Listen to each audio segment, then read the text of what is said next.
চর্যাপদ কোথায় পাওয়া গিয়েছিল? চর্যাপদ পাওয়া গিয়েছিল নেপালের রাজগ্রন্থাগারে। বেদ কয়টি ও কি কি? বেদ হলো 4টি, ঋক, সাম, যজু এবং অর্ধবেদ। উপনিষদ কি? ভারতীয় ঋষি মুনিষি যোগী সন্ন্যাসীদের এক বিস্ময়কর সৃষ্টি, বেদের সর্বশেষ অংশ। মহাযান কারা?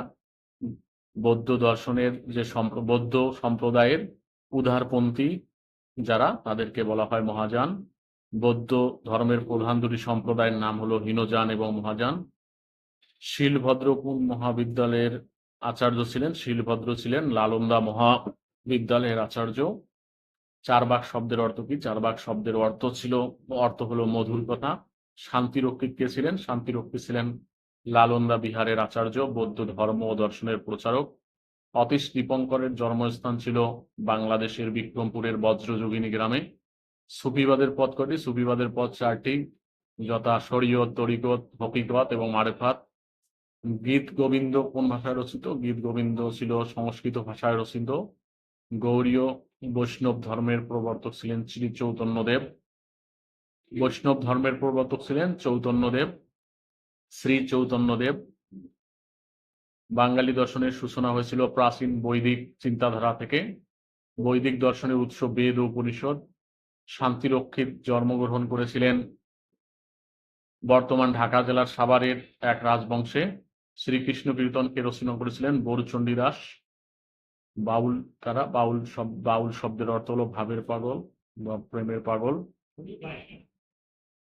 চণ্ডীদাস ছিলেন বৈষ্ণব কবি। বৌদ্ধ ধর্মগ্রন্থের নাম হলো ত্রিপিটক। পিটক আর এই পিটকের সংখ্যা 3টি, এই জন্য কেবল হয় ত্রিপিটক। পিটক পালি ভাষায় রচিত। চর্যাপদ কি? চর্যাপদ হলো বৌদ্ধ সহজিয়া সম্প্রদায়ের ধর্ম সাধারণ নিগুড় পদ্ধতি ও বাণী সংবলিত গানের সংকলন। সকল কিছুই দুঃখময়, এ উক্তির প্রবক্তা গৌতম বুদ্ধ। জয়দেব ছিলেন সংস্কৃত ভাষার কবি। বৈষ্ণব ধর্মের প্রধান অনুষ্ঠান হলো বিষ্ণুদেবের নাম কীর্তন।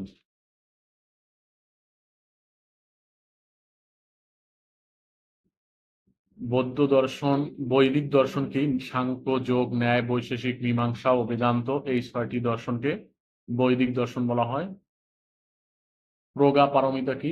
6টি পারমিতার সর্বশেষ পারমিতা হচ্ছে প্রজ্ঞা পারমিতা। পূর্বের 5টি পারমিতার যথাযথ অনুশীলন এবং চর্চার মাধ্যমে প্রজ্ঞা পারমিতায় অংশ যাওয়া যায়। চর্যাপদ কিসের সংকলন? চর্যাপদ গানের সংকলন।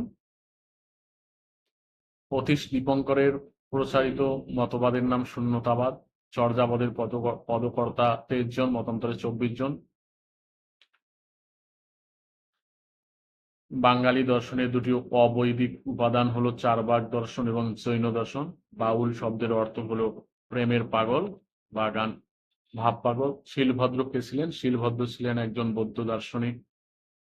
বৌদ্ধ সম্প্রদায়ের দুটি প্রধান সম্প্রদায়, বৌদ্ধ দর্শনের প্রধান সম্প্রদায় হীনযান সম্প্রদায় এবং মহাযান সম্প্রদায়। গৌড়ীয় বৈষ্ণব ধর্মের প্রবর্তক শ্রী চৈতন্যদেব। সুফিবাদের স্তর কয়টি এবং কি কি? সুফিবাদের স্তর 4টি, যথা শরীয়ত, তরিকত, মারেফাত ও হকিকত। অতীশ দীপঙ্কর জন্মগ্রহণ করেছিলেন বিক্রমপুরের বজ্রযোগিনী গ্রামে। শান্তিরক্ষীর জন্মগ্রহণ ছিলেন ঢাকা জেলার সাভারে এক রাজ পরিবারে। গীত গোবিন্দ সংস্কৃত ভাষায় রচিত। বোধিচিত্ত কি? জগতের সকল প্রাণী দুঃখ দূর করার জন্য বুদ্ধ হব এবং এরূপ যে সংকল্প এবং সেই সংকল্প বাস্তবায়নের জন্য প্রাণপণ চেষ্টা। সুফিবাদের দুটি মূলনীতি হলো তওবা এবং তাওয়াক্কুল। অতীশ দীপঙ্করের প্রচারিত মতবাদের নাম হলো শূন্যতাবাদ। বাঙালি দর্শন এর বৌদ্ধ ধর্মের নাম ত্রিপিটক। চারবাক শব্দের অর্থ মধুর কথা। শ্রীকৃষ্ণ কীর্তন রচনা করেন বরুচণ্ডী দাস। গীত গোবিন্দ কি ছিল? গীত গোবিন্দ ছিল একটি গীতা কাব্য। সহজিয়া কি? সহজিয়া একটি ধর্ম সম্প্রদায় বিশেষ। সহজিয়া হলো সহজ পথের সাধনা, আধ্যাত্মিক সাধন প্রক্রিয়া। বিদ্যাপতি কোন ভাষার কবি ছিলেন? বিদ্যাপতি ছিলেন বজ্রঘড়ি ভাষার কবি। ধন্যবাদ।